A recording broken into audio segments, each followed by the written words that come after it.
Pudo ser Gudmund, Exacto. el mismo Gudmund considerado como el padre de la gimnasia pedagógica. Sí. Claro. El camino está trazado, pero hay que ofrecer a la juventud una forma de acción que decide incorporarse. Y esta será la obra de Jan. Para este discípulo de Fischer, Sí, es verdad, pero falta hablar de una cosa, ¿no? que sí, estamos terminando, ¿no? No sé. Quizá la figura más icónica de Alemania en el siglo XX. Claro, el Führer. El Führer, el líder del partido nazi, Adolf Hitler.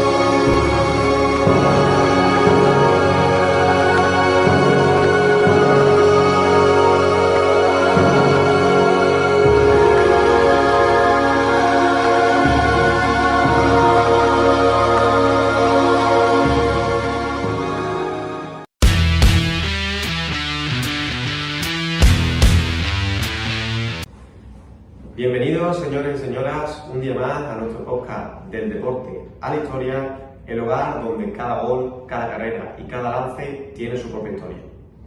Para quien no lo sepáis, yo soy Antonio, célebre historiador del deporte contemporáneo, y en el día de hoy vamos a profundizar en una vertiente apasionante del deporte moderno, el deporte en Centro Europa. Para ello hemos traído a una de las figuras más icónicas del deporte en el siglo XX en Centro Europa, Franz Beckenbauer. Bienvenido, Franz. Gracias por el recibimiento, era un honor formar parte de este programa. El honor es nuestro, nada más y nada menos que 3 Copas de Europa, una Eurocopa, un Mundial, 2 Balones de Oro, 5 Bundesliga en tu palmarés. Indudablemente estamos ante uno de los mejores jugadores de todo el tiempo para que nos acompañe en esta expedición hacia el pasado, jugada por jugada. Franz o Kaiser, ¿cómo le gustaría que le llamase? Francia también. Pues nada, comencemos por el principio, ¿no, Franz? ¿En qué contexto político nos situamos? Los estados de Centro Europa del siglo XIX se vieron dominados por un fuerte sentimiento pangermánico que se completó en 1880 con Bismarck como partero de la génesis del Estado de Alemania, el más parecido a la nación alemana actual. Estamos hablando de un fuerte sentimiento nacionalista que, si bien lo podemos apreciar en otras naciones como Francia, Inglaterra o Estados Unidos, es en Centro Europa donde constituye una verdadera motivación cultural, filosófica y vital. Las naciones-estado europeas insistieron en la necesidad de crear un ejército de soldados fuertes y que pudiesen combatir tanto en sus guerras como en sus colonias. Crearon un movimiento militarista gimnástico muy intenso. En estados germanos, dicho movimiento no va tanto encaminado hacia el deporte propiamente dicho como se ocurre en Inglaterra, sino un movimiento gimnástico juvenil llamado Turner. Sin embargo, la derrota del feudalismo prusiano Geta y la ocupación de la Europa germánica por las tropas napoleónicas abrió una enorme crisis entre los hermanos, por lo que todos sus esfuerzos fueron encaminados en descubrir ese desfallecimiento nacional y encontrar los medios necesarios para devolver el orgullo a los pueblos alemanes. Claro, los presa Arndt, uno de los discípulos de Fischer, que dice: el mal que más padece la patria es el enflaquecimiento de los caracteres. Claro, y ese mismo sentimiento encendió los panfletos patrióticos de Fischer, que se llamaban Discursos a la Nación Alemana, ¿vale? Y tuvo un montón de repercusión en todos los países centroeuropeos. Claro, y no siente más que patriotismo cuando en dicha obra dice: no es ni la fuerza de los brazos ni el brillo de las armas los que consiguen la victoria, sino el vigor del arma. Entonces, para estos dos panfletarios, la única solución era una reforma, una educación basada en el esfuerzo físico, en moral e intelectual. Claro, recurriendo a la actividad personal y espontánea. El camino está trazado, pero hay que ofrecer a la juventud una formación que la decide incorporarse. Y esta será obra de Young. Para este discípulo de Fischer, una gran aspiración en su existencia que la de despertar el sentimiento nacional. Pero antes de llegar a este, deberíamos recorrer el itinerario de sus antecesores. Vale, pero ¿a quién mencionamos primero? Sin duda, a Johann Bernhard Beislow. Bueno, pero espérate, te iba a decir antes una cosa, pero para no interrumpirte te lo voy a decir ahora. ¿Quieres un café? Que va, Antonio. ¿Que no? Pues si me permite a mí, voy a ir por un café, ¿vale? Claro.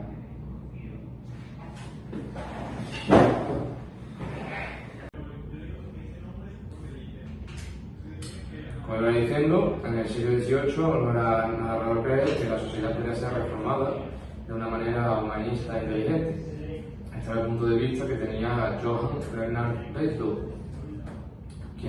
Johann Bernhard Beislow propuso el modelo de endurecimiento, el cual decía que los niños debían ser lavados todos los días con agua fría, debían dar paseos en el aire libre, da igual qué estación fuese, con el ejemplo en Alemania. La cuna debería ser dura a la hora de dormir, debían llevar siempre ropas ligeras y su alimentación se basaría en la leche, en el pan, la mantequilla, las legumbres frescas y la fruta, suprimiéndose las especias, la sal, la carne, el café, el vino, etc. Suprimió los programas de enseñanza, aquellas enseñanzas que eran consideradas como inútiles, para añadir ejercicios corporales. Así los horarios quedarían como 7 horas de sueño, 5 horas de ejercicios intelectuales, 5 horas de ejercicios corporales y 7 horas que se dedicarían pues, a descanso, a comida, etc. Dentro de los ejercicios corporales identificamos trabajos manuales, juegos y gimnasia. Y por último, ejercicios de endurecimiento que podían consistir en ejercicios de aguantar el sueño, ejercicios en los que se encontraba el niño solo, sin ninguna referencia a la oscuridad, tenían que soportar eso. Su febril propaganda y su entusiasmo tienen unos resultados que el niño mismo se lo esperaba. Pues, además de crear a nivel formativo un ejército de literalmente espartanos, dio lugar a la creación de un montón de gimnasios de endurecimiento y de nuevas escuelas, como la de Snepfenthal. ¿Sabes quién estaba en la escuela de Snepfenthal? Pudo ser Guðmund. Exacto. El mismo Guðmund considerado como el padre de la gimnasia pedagógica. Sí. Claro que cogió el sistema de los antiguos filántropos, lo modificó y por tanto podemos decir que fue el fundador de la gimnasia alemana. Sí. Pues su obra Gymnastik für die Jugend marcó época, siendo el primer manual práctico y metódico, y su intención y su objetivo era que los niños que vivían en la escuela en régimen de internado tuviesen actividades ininterrumpidas, consiguiendo así, por tanto, que la vida de los niños alemanes estuviese regida por una concepción enciclopédica, razonable y lógica.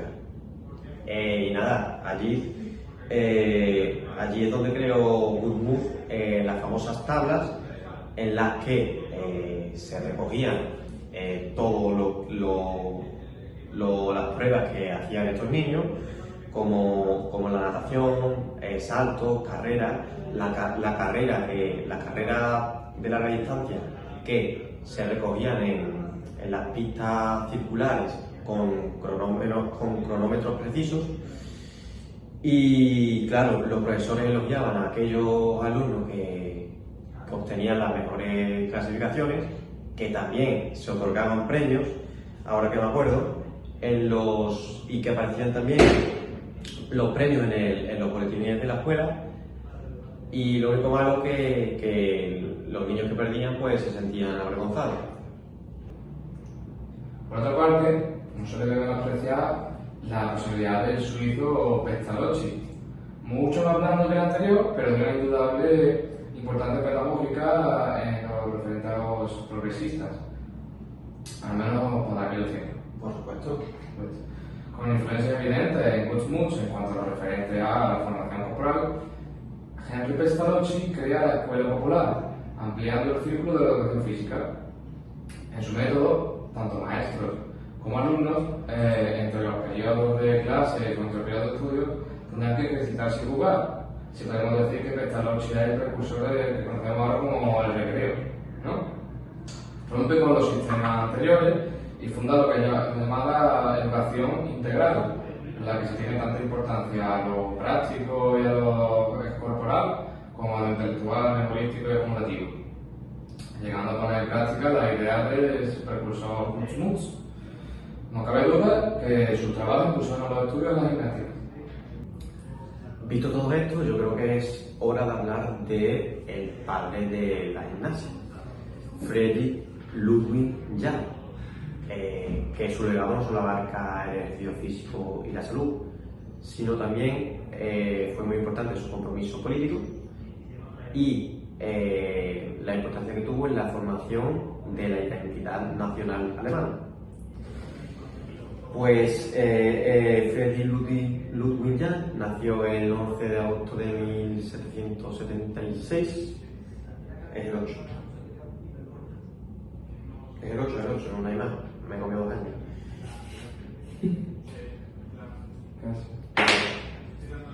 Visto todo esto, yo creo que es hora de hablar del padre de la gimnasia, Friedrich Ludwig Jahn, que su legado no solo abarca el ejercicio físico y la salud, sino también fue muy importante su compromiso político y su participación en la formación de la identidad nacional alemana. Jahn nació el 11 de agosto de 1778 en Lanz, en el Reino de Prusia, que ahora es parte de Alemania. Y bueno, desde pequeño se le notó ese gran interés que tuvo por el ejercicio físico y la actividad física. Y nada, después de estudiar teología en la Universidad de Halle, Jahn se convirtió en profesor y ahí es cuando empezó su filosofía de la importancia del ejercicio y la formación física en la educación. Pues en el 1811 fundó el primer gimnasio al aire libre en Berlín y fue conocido como el Tagplatz. Y nada, aquí promovió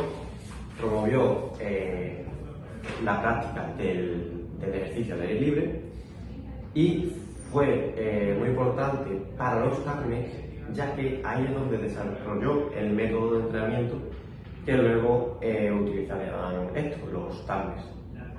Bueno, como ya han dicho, además de su contribución por el deporte y la educación física, Jahn fue un importante activista alemán.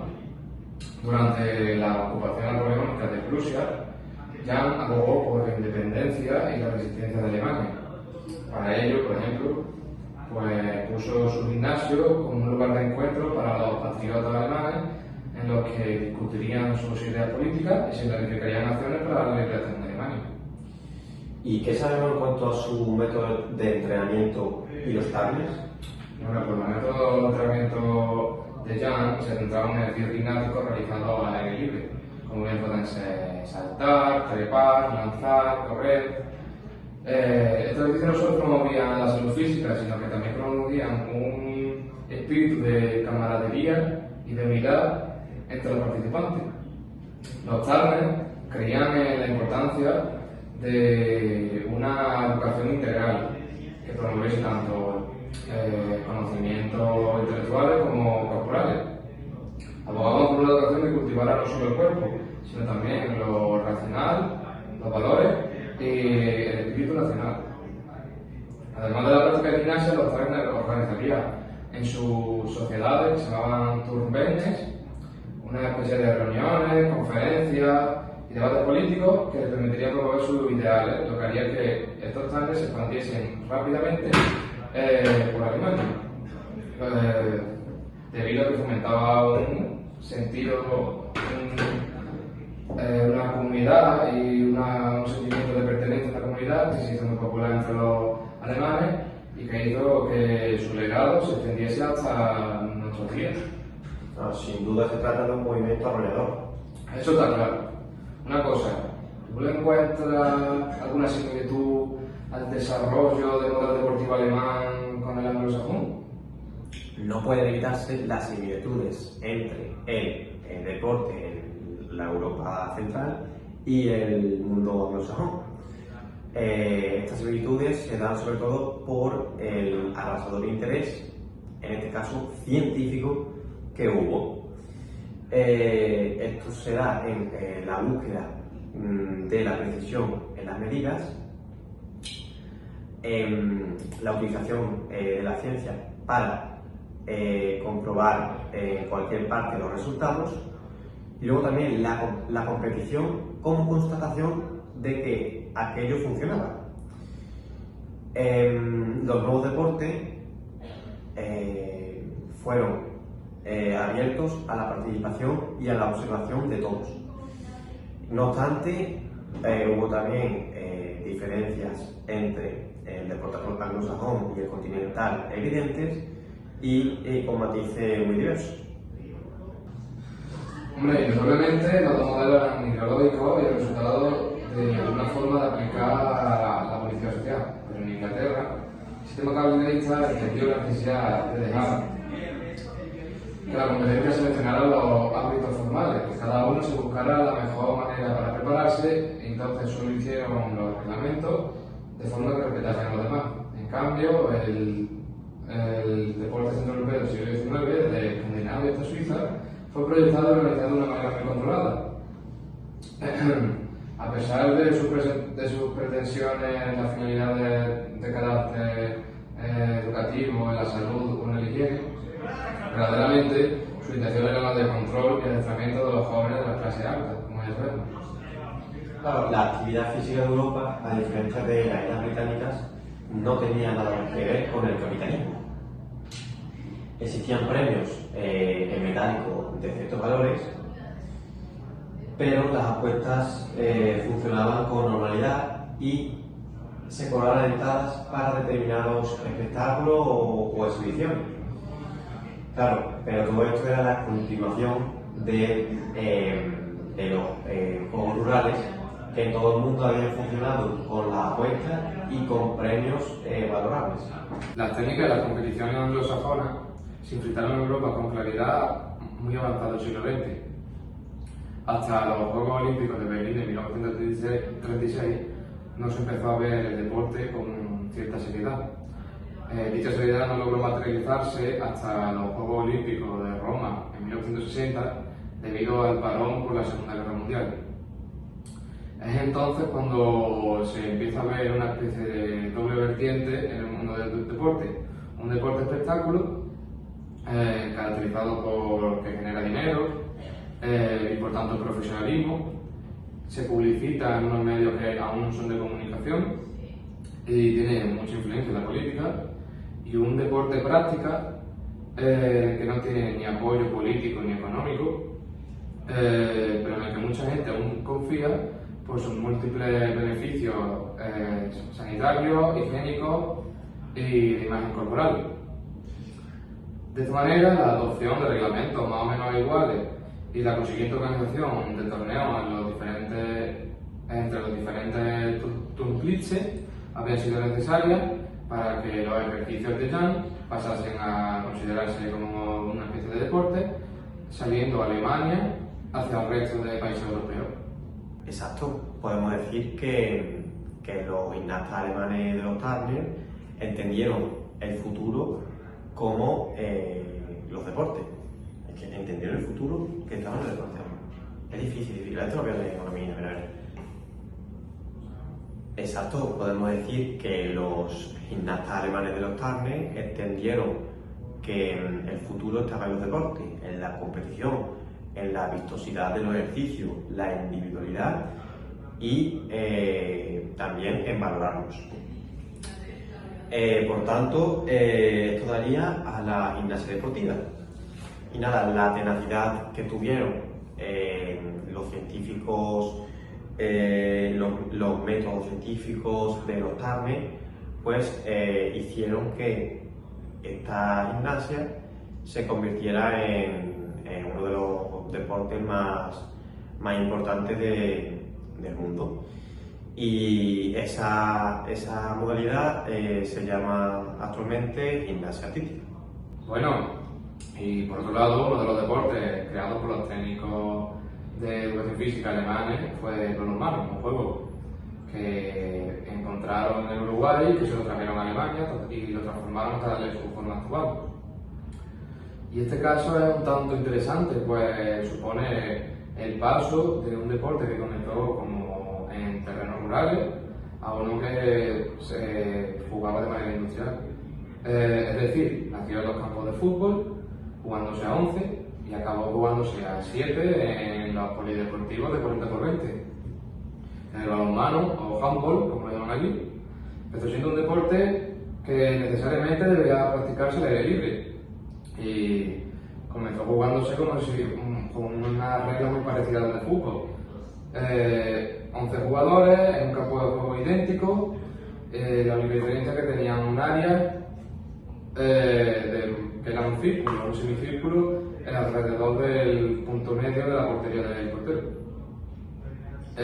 Y para parecerse aún más al fútbol, la selección sueca inventó el cerrojo, que es un tipo de jugada que consistía en cuando el equipo terminaba de atacar, lo que hacían era ir lo más rápido que podían a su propia área, creando una especie de muralla, como tal vez por influencia de balonmano 7, para defender.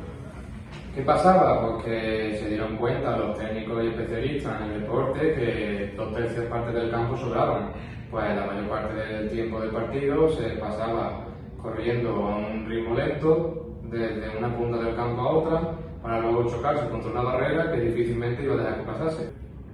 De todos modos, mientras que el balonmano a 11 evolucionaba, el balonmano a 7 ya se había creado y además con mayor éxito. Esto se debió a dos especiales circunstancias. La primera fue que al tratarse de menores jugadores se podía jugar en un espacio más pequeño y por tanto en los colegios se podía jugar con mayor facilidad. Y luego, por otra parte, que sea el espacio más pequeño también supuso que se jugase bajo techado. Entonces pasó a formar parte de los juegos de los deportes de sala, que se llamaban deportes de sala. Y nada, estos juegos pues, fueron muy importantes en Centro Europa y en los países centroeuropeos y nórdicos. Bueno, todo muy bonito, pero luego llega la Primera Guerra Mundial y pasa lo que pasa, ¿no? Después de la Primera Guerra Mundial, Alemania sufre humillación, una crisis económica devastadora, lo que le lleva a buscar en el deporte soluciones. Durante el nacionalsocialismo, el régimen promovía la actividad física como un medio para fortalecerse y para mejorar el rendimiento laboral, además de controlar a los jóvenes. Y para ello se establecen las pruebas deportivas con los distintivos del Reich alemán, lo que incentivaba a los jóvenes a practicar mucho deporte y a presentarse a competiciones para intentar ganar una de las millones de medallas que se entregaban.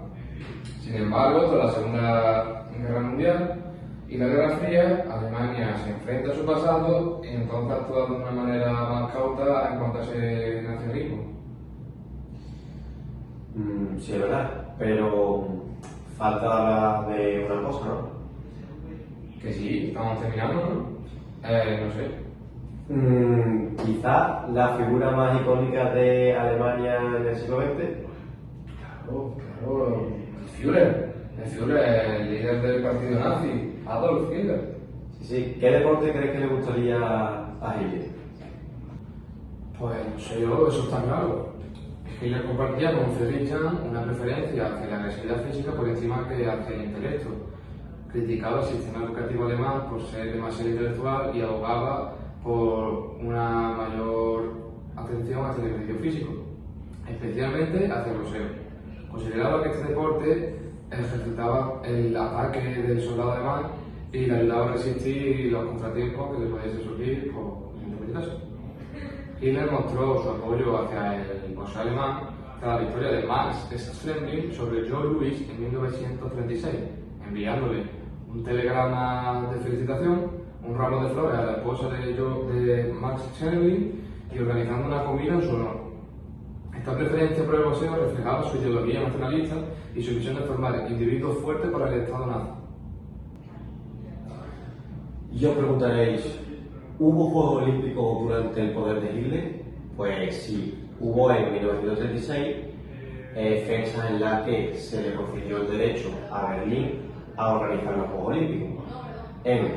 La República de Weimar dijo que Alemania tenía que pagar los costes, ya que eran grandísimos, y pues antes de que entrase Hitler al poder en 1933, Karl Diem recaudó dinero para esto y esto fue el causante del éxito que tuvo en Alemania los Juegos Olímpicos, mostrando que habían superado las dificultades que estaban pasando y pues que estaban avanzando a pesar del pasado. Claro, y con los judíos, ¿qué pasó? Pues con el antisemitismo, reinó sobre todo durante los siglos XIX y XX, en el que muchos países europeos pues lo discriminaron. El antisemitismo es lo que hacen los judíos. Y por ejemplo en Alemania, con Hitler al poder, pues fueron despojados de todos sus derechos y tratados cruelmente. Todo esto terminó en el Holocausto, donde millones de judíos murieron. Antes de la promulgación de estas leyes racistas, 40.000 judíos estaban asociados a unos 250 clubes deportivos alemanes. La población judía en Alemania era de unos medio millón de habitantes o algo más, lo que suponía el 1% de la población alemana total. Los años siguientes, todos los judíos fueron apartados no solo de los clubes deportivos, sino de todo tipo de actividad física, lo que infringía claramente las disposiciones olímpicas y conocido como espíritu olímpico. ¿Y nadie se impuso ante esta injusticia? Pues claro que sí. En la reunión del Comité Olímpico Internacional, el COI, en 1963, antes de los Juegos Olímpicos de Berlín en 1966, Estados Unidos amenazó con comenzar una campaña para que no se celebrase en la ciudad de Berlín, a no ser que Alemania dejase de perseguir a los judíos. Al año siguiente, en junio de 1964, Alemania presentó 21 judíos que se prepararían para competir en los Juegos Olímpicos. Sin embargo, el Comité Olímpico Americano siguió desconfiando de las promesas del gobierno alemán. La verdad que Hitler estaba hecho todo un personaje. Su manera de ser y su carácter se reflejaba en sus testimonios y sus acciones. Podemos dar un ejemplo y hablar sobre lo que pasó ante Jesse Owens, el afroamericano que ganó 4 medallas de oro en atletismo, 100 metros liso, 200 metros liso, relevo 4x100 y en salto de longitud también ganó una de oro, que Hitler se ganó al público. Por supuesto, si profundizamos más en el tema de Jesse Owens, Bueno, pues en esos Juegos Olímpicos de Berlín de la Alemania nazi de 1986, la selección de Estados Unidos va a llevar a un conjunto de chavales afroamericanos, entre los que se encontraba Jesse Owens. Jesse Owens rompería toda la narrativa de superioridad racial que promovía la ideología nazi con su victoria y demostró que el talento y el trabajo duro nunca va a tener límites raciales. De esta manera, Owen no solo triunfó en el ámbito deportivo, sino que siempre se le ha visto como un ejemplo de superación y de lucha contra el racismo.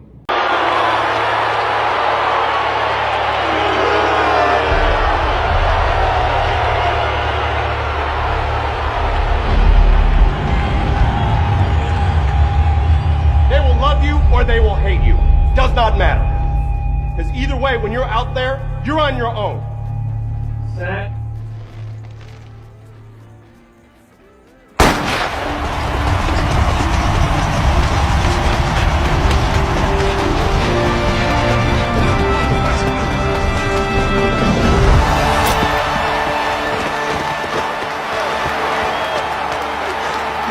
You did it. You did it. Slow off. No. 9.3 seconds. That's a record, kid. 9.3 seconds. 9.4. What are you talking about? 9.4. I clocked it myself at 9.3. What rule? We have to go with the higher What are you talking time. about? What do you mean the higher Got 2 out of 3 agree. Okay, then what's the problem? You calm down. Ahora bien, en la ceremonia de la clausura, al que le homenajeaban era al Führer, en este caso Hitler, que estaba invitado como un espectador más al estadio.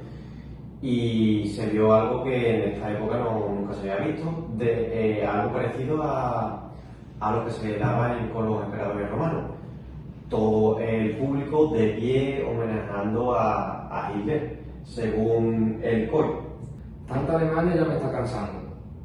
¿Qué te parece si mejor, no sé, cambiamos y hablamos de otros países centroeuropeos? Vale, comencemos por la República Checa. Bueno, la historia del movimiento gimnástico en la República Checa refleja el surgimiento y evolución del nacionalismo checo en los siglos XIX y XX. Aquí es cuando surgen en 1860 los Sokols, fundados por Miroslav Tirs y Henry Zubner. Son una organización gimnástica nacionalista que mediante el ejercicio físico y añadir vocabulario checo al vocabulario normal de la gente de entonces, pues intentaban desempeñar un papel crucial en la identidad y la resistencia checa frente a la opresión extranjera. ¿Y qué pasó con los Sokols durante las guerras mundiales? Bueno, pues durante la Primera Guerra Mundial, los Sokols inspiraron y organizaron actividades revolucionarias en contra de los austriacos. Tras la guerra, la República Checa quedó dividida y Alemania la absorbió. En la Segunda Guerra Mundial, en cambio, los nazis intentaron suprimir los Sokols, pero la resistencia checa pudo persistir. Después de la guerra, Checoslovaquia se formó alineándose con la Unión Soviética y restableciendo los programas de preparación física. ¿Y en el contexto de la Guerra Fría? Bueno, en el contexto de la Guerra Fría se ha utilizado mucho el deporte ante la superpotencia como para ver quién es el mejor, y Checoslovaquia destaca en sus eventos deportivos internacionales. La historia esta de los Sokols y del movimiento gimnástico checo ilustra cómo el deporte puede ser tanto un reflejo de la sociedad como una herramienta para manipularla. Hablemos por último del deporte en el Imperio Austrohúngaro, que en el siglo XVIII, durante el periodo del deportismo ilustrado, surgió una preocupación por el deporte que cada vez iba a más. Y bueno, esto se refleja en obras como la Ratio Education de la emperatriz María Teresa, que promovía el control público de la cultura física en Hungría y Bohemia. En Hungría se surgieron deportes y se practicaron como son la equitación y la esgrima. Luego en Austria se llevaron a cabo las escuelas de caballería, en la que, al igual que en el siglo XIX con Jan, se combinó la formación militar con el ejercicio físico.